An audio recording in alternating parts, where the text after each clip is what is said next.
Hello student, स्वागत है आपका हमारे हिंदी यूट्यूब चैनल ज्ञान प्रवाह में। आज हम क्लास 8 कलरव पुस्तक से सुदामा चरित पढ़ेंगे।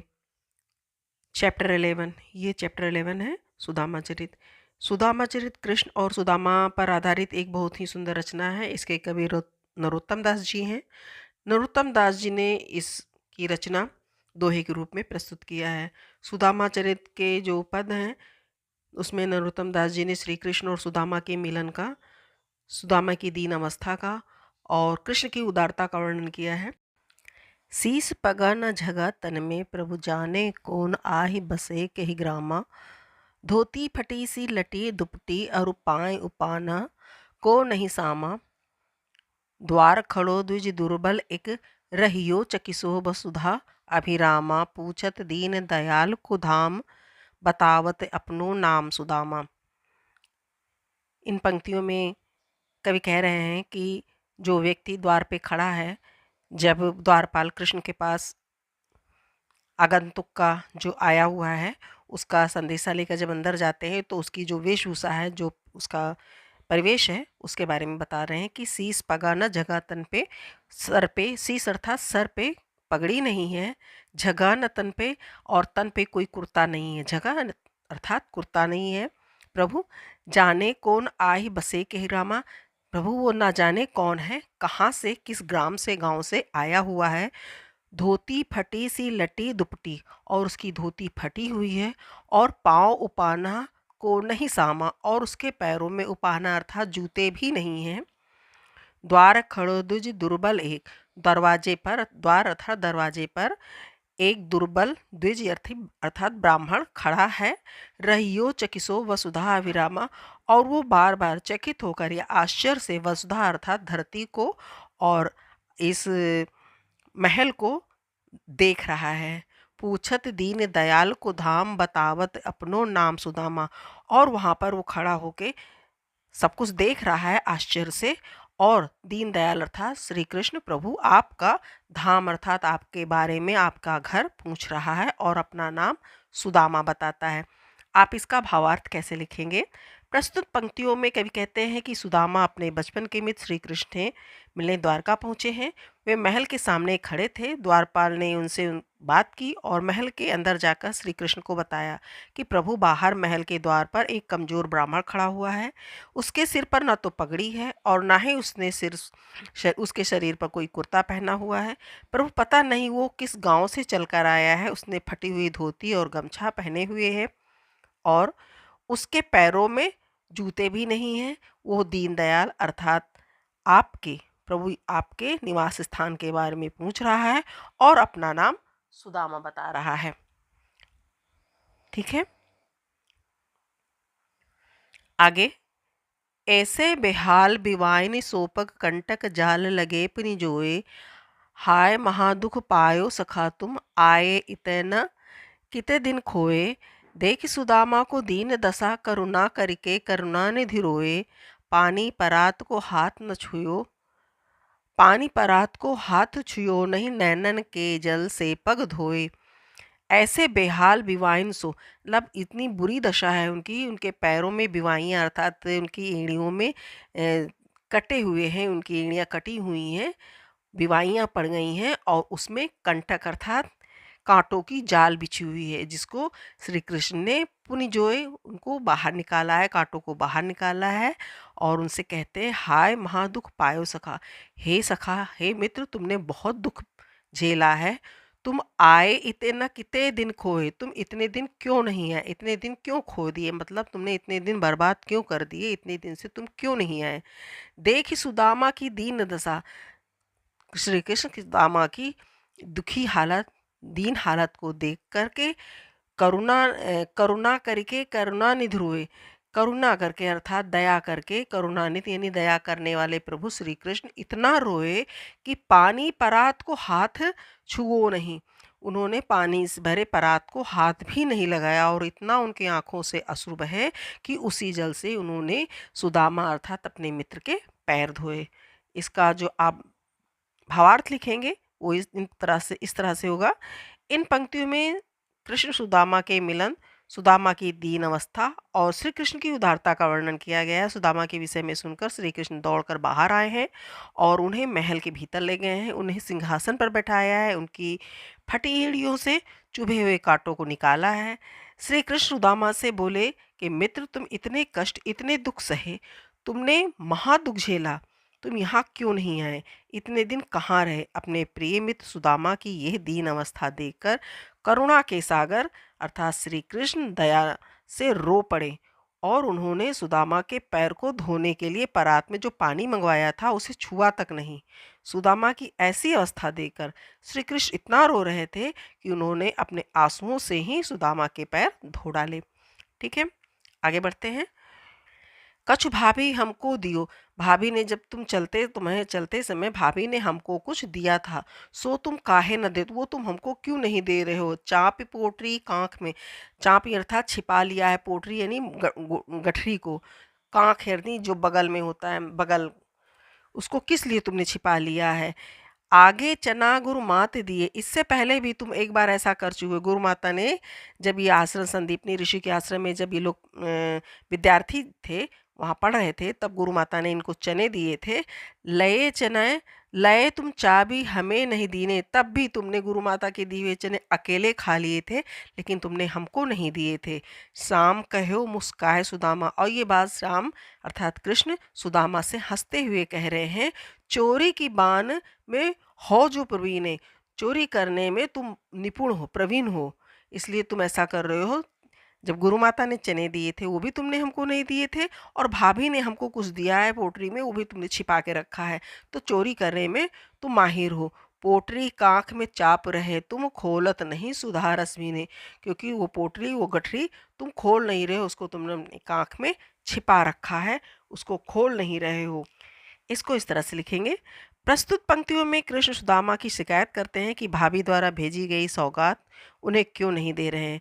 श्री कृष्ण सुदामा से कहते हैं कि मित्र, भाभी ने जो कुछ मेरे लिए भेजा है वो तुम मुझे क्यों नहीं दे रहे हो? जो पोटली तुम मेरे लिए लाए हो बगल में क्यों छिपा रहे हो? श्री कृष्ण सुदामा के को बचपन की एक घटना याद दिलाते हुए उन्हें ताना देते हुए कहते हैं कि बचपन में गुरु माता ने हम दोनों के लिए चने दिए थे, सारे चने तुमने अकेले खा लिए थे, मुझे बिल्कुल नहीं दिए थे। श्री कृष्ण सुदामा को मुस्कुराते हुए कहते हैं, सुदामा, तुम चोरी करने की आदत में कुशल हो गए हो, तुम पोटली की को खोल क्यों नहीं देते? क्या तुम्हारी पिछली आदत छूटी नहीं? जो भाभी द्वारा भेजे गए चावल साथ भी वैसे ही कर रहे हो, अर्थात पहले सुदामा ने चोरी के सारे चने खा लिए थे और आज चावल भी छिपा रहे हैं। तो कृष्ण वही उलाहना उनको दे रहे हैं। इसके बारे में हम आपको थोड़ी सी एक स्टोरी बताना चाहते हैं कि कृष्ण और सुदामा जब संदीपनी ऋषि के आश्रम में रहते थे, ऐसा मैंने कहीं पढ़ा है, तो गुरु माता ने जो चने दिए थे उनको खाने के लिए, वो चने शापित थे, उनको श्राप मिला हुआ था उन चनों को, किसी ने उनको दिए थे। गुरु माता ने गलती से वो दे दिया था इनको। जैसे बच्चे बाहर घूमने जाते हैं, क्योंकि उस समय भिक्षा मांगना रहता था इन लोगों को गुरु माता के आश्रम गुरुकुल में रह के, और लकड़ियाँ तोड़नी रहती थी, ये सारी व्यवस्था शिष्य जो वहाँ के विद्यार्थी रहते थे उनको करना रहता था। तो उसके लिए उनको रास्ते में जैसे टिफ़िन दिया जाता है, बच्चों को लंच बॉक्स दिया जाता है, तो इस तरह से उनको गुरु माता ने चने दिए थे खाने के लिए। लेकिन सुदामा को ये पता चल गया था कि वो चने श्रापित हैं, और वो चने जो खाएगा वो आजीवन निर्धन रहेगा। तो जब सुदामा को ये पता चला कि ये चने श्रापित है, तो उन्होंने अपने मित्र को वो चने नहीं दिए थे खाने के लिए, अर्थात कृष्ण को, क्योंकि वो जानते थे कि वो राजा बनेंगे, और एक राजा कंगाल कैसे, अगर राजा बनेगा तो कंगाल कैसे रह सकता है, वो भिखारी कैसे रह सकता है, वो गरीब कैसे हो सकता है। तो अपने मित्र को उस गरीबी से, उस कंगाली से बचाने के लिए उन्होंने सारे चने स्वयं खा लिए थे, कृष्ण को नहीं दिए थे। ये बात कृष्ण को भी पता थी कि सुदामा ने ऐसा किया है, इसीलिए वो मित्रता का भाव उस समय सुदामा ने निभाया था। और जब कृष्ण से मिलने सुदामा आए हैं तो कृष्ण को वो बात याद आई, और वही बात उनसे स्पष्ट तो नहीं कह रहे हैं, लेकिन वो बात वो समझते हैं, और उस तरह से वो सुदामा के साथ व्यवहार भी करते हैं। ये कहानी मैंने पढ़ी थी, ये आपके कोर्स से अलग है, ये आपकी जानकारी के लिए मैं बता रही हूँ। चलिए आगे पढ़ते हैं। वो पुलकनी, वो उठ मिलनी, वो आदर की बात, वो पठवनी, गोपाल की कछु न जानी जात, घर घर कर ओढ़त फिरे, तनक दही के काज, कहा भयो जो अब भयो, हरि को राज समाज। अब इन पंक्तियों में कवि कहते हैं कि सुदामा ये सोच रहे हैं कि जब कृष्ण के महल में वो पहुंचे थे तो उन्हें बड़ी प्रसन्नता दिखाई दी थी, उन्हें गले भी लगाया था और बहुत आदर सत्कार भी किया था। पर इस प्रकार कृष्ण के द्वारा जब उन्हें खाली हाथ भेज दिया गया तो वो समझ में नहीं आ रहा था, वो समझ नहीं पा रहे थे। तब सुदामा ये सोचते हैं कि सुदामा को कृष्ण के बचपन की वो बात याद आई जब वो थोड़ी सी दही मांगने के लिए घर घर में हाथ फैलाया करते थे। तो क्या हुआ, अब कृष्ण के इतना बड़ा राजपाट है। सुदामा मन ही मन अपनी पत्नी पर खींचते हैं। हौ आवत ना ही हो तो वाई पठायो ठेल, अब कहियो समुझाए के बहुधन धरो सकेल। अब वो सुदामा कहते हैं कि वो तो आना ही नहीं चाहते थे, वो तो तुम्हारे कहने से यानी पत्नी के कहने से जिद करने से ही वो उनको पत्नी ने ही जिद करके उन्होंने भेजा था। अब वो जाकर उनसे कहेंगे कि बहुत धन मिल गया, इसे संभाल कर रखो।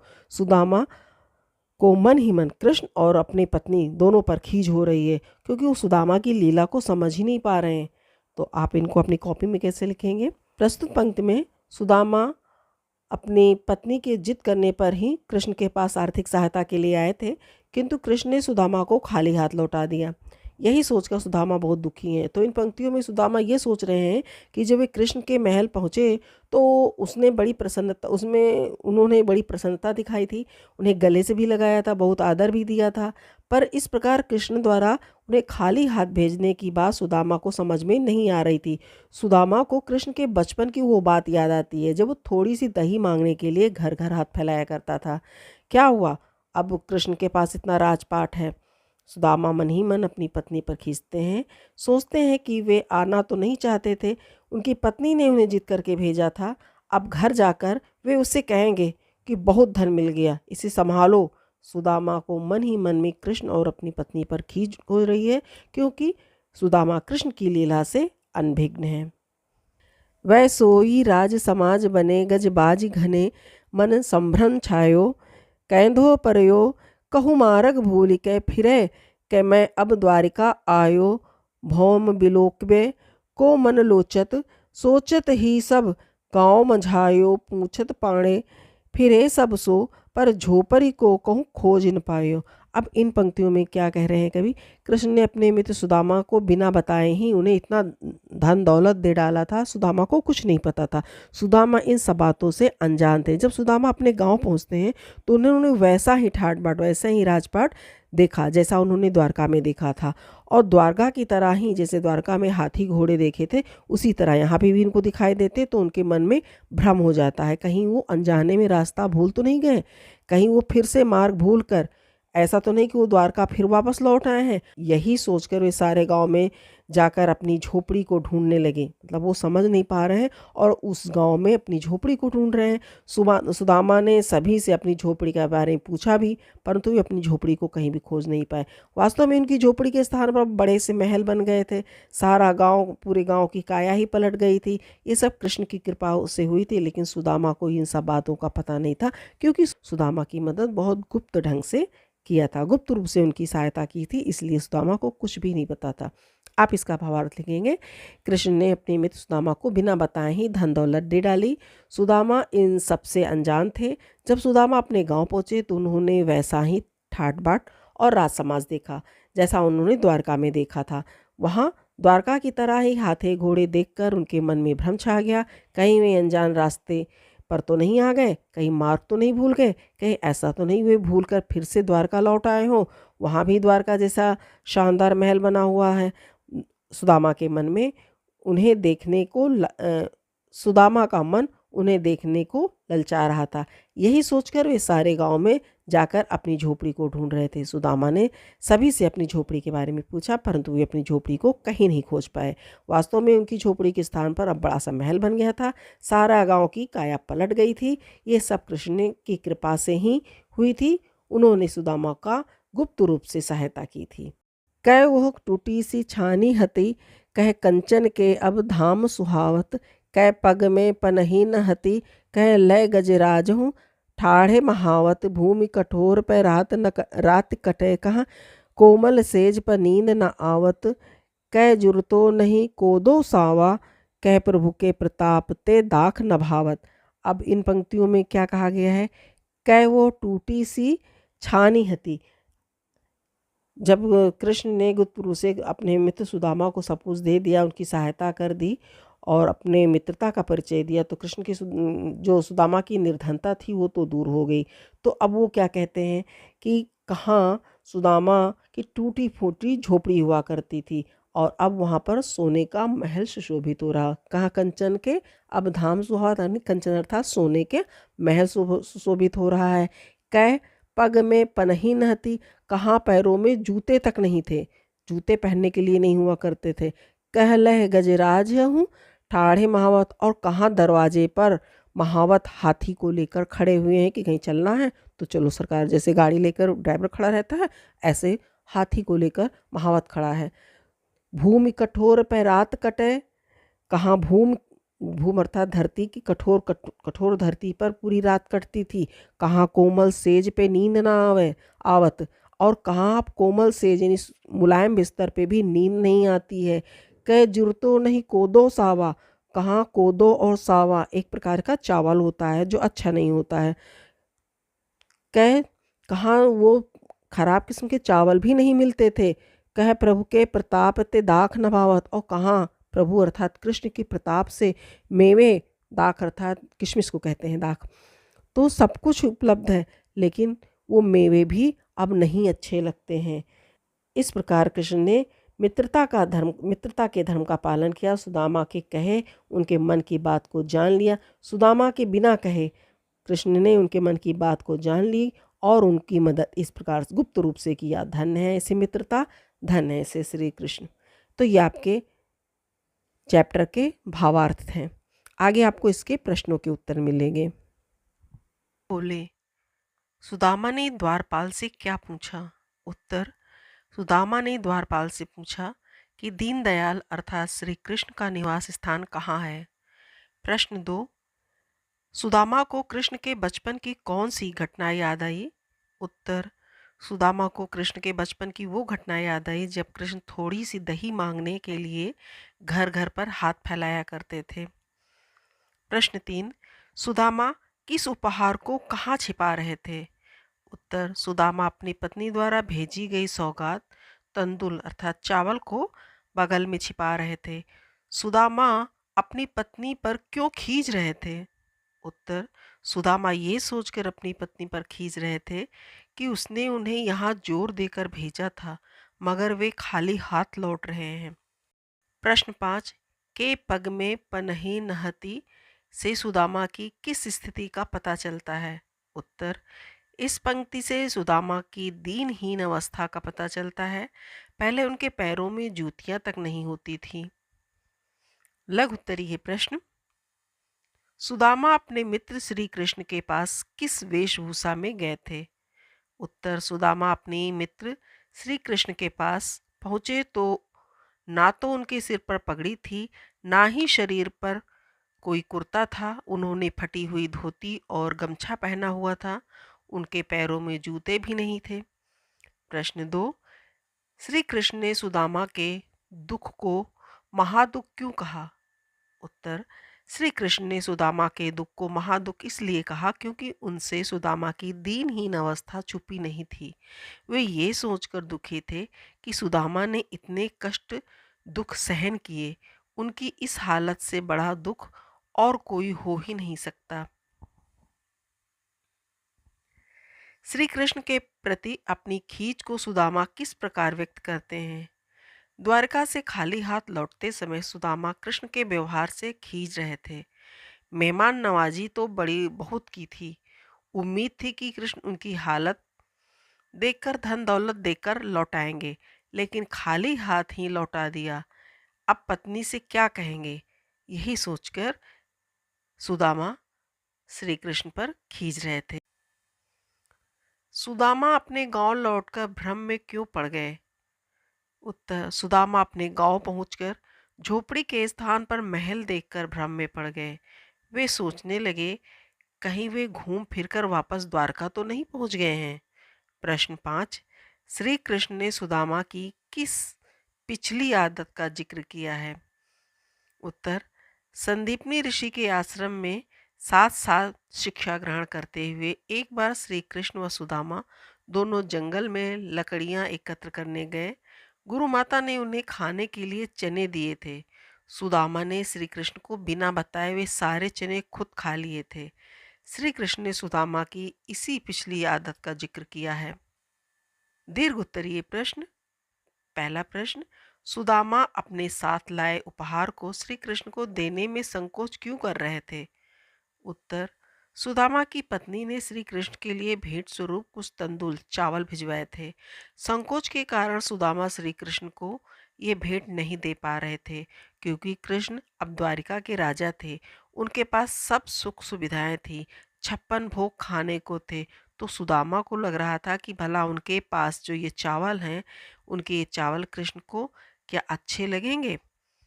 प्रश्न 2, सुदामा की हालत देखकर श्री कृष्ण ने क्या किया? उत्तर, सुदामा की दीन दशा देखकर कृष्ण का हृदय व्याकुल हो उठा। उनके हृदय में सुदामा के लिए अत्यंत करुणा के भाव उठे। भावुक होकर कृष्ण की आंखों से आंसू झरने लगे। आपने उन्हीं आंसुओं से कृष्ण ने सुदामा के पैर धोए व अतिथि सत्कार किया। प्रश्न 3, अपने गांव लौटकर जब सुदामा अपनी झोपड़ी नहीं खोज पाए, तब उनके मन में क्या-क्या विचार आए? कविता के आधार पर स्पष्ट कीजिए। उत्तर, द्वारका से लौटकर सुदामा जब अपने गांव वापस आए तो अपनी झोपड़ी के स्थान पर भव्य महल देखकर उनका मन भ्रम में पड़ गया। वे सोचने लगे कि कहीं वे घूम फिरकर वापस द्वारका तो नहीं चले आए। फिर वे सबसे अपनी झोपड़ी का पता पूछते फिरते हैं तथा अपनी झोपड़ी को ढूंढने लगते हैं। प्रश्न 4, द्वारपाल ने कृष्ण के सामने सुदामा का जो वर्णन किया है उससे अपने शब्दों में लिखिए। उत्तर, द्वारपाल ने कृष्ण को सुदामा के बारे में ये बताया कि प्रभु, बाहर महल के द्वार पर एक गरीब व्यक्ति खड़ा है, जिसके सिर पर पगड़ी नहीं है, शरीर पर कुर्ता नहीं है, पैरों में जूते नहीं है, उसने फटी हुई धोती पहनी हुई है। वो पृथ्वी और महल के सौंदर्य को निहार रहा है। वो द्वारका नगरी को हैरानी से देख रहा है। प्रश्न 5, सुदामा को निर्धनता के बाद मिली संपन्नता का वर्णन कीजिए। उत्तर, निर्धनता के बाद श्री कृष्ण की कृपा से सुदामा को धन संपदा मिलती है। जहाँ सुदामा की टूटी फूटी सी झोपड़ी हुआ करती थी, वहाँ सोने के महल हैं। कहाँ पैरों में पहनने के लिए टूटी चप्पल तक नहीं थी। अब महावत उनके घूमने के लिए हाथी घोड़े लिए खड़े हैं। पहले सोने के लिए कठोर भूमि थी और आज कोमल बिस्तर पर नींद नहीं आ रही है। कहाँ पहले खाने के लिए खराब किस्म के चावल भी नहीं थे। कहाँ अब प्रभु कृपा से किशमिश उपलब्ध है, लेकिन वो भी अच्छी नहीं लगती है। ये आपके प्रश्नों के उत्तर हैं। आगे स्मरण शक्ति अवलोकन। स्मरण शक्ति अवलोकन, सही उत्तर के सामने सही का चिन्ह लगाइए। क, द्वार पर खड़े व्यक्ति की धोती कैसी थी? आपके 4 ऑप्शन है, पीताम्बरी, केसरिया, फटी सी, नई। सही उत्तर है फटी सी। सुदामा की धोती फटी हुई थी। ख, श्री कृष्ण ने सुदामा के पांव कैसे धोए? 4 ऑप्शन है आपके, नल के जल से, गंगा जल से, अश्रु जल से, गुलाब जल से। सही उत्तर है अश्रु जल से। ग, बचपन में श्री कृष्ण क्या करते थे? 4 ऑप्शन है, घर घर दही चुराते थे, मिश्री चुराते थे, मौज मस्ती करते थे। इनमें से कोई नहीं। सही उत्तर है घर घर दही चुराते थे। घ, सुदामा की पत्नी ने कृष्ण के लिए क्या भेंट भेजी? ऑप्शन है, मिठाई, सत्तू, तंदूल, सेवियां। आपका सही ऑप्शन है तंदूल अर्थात चावल।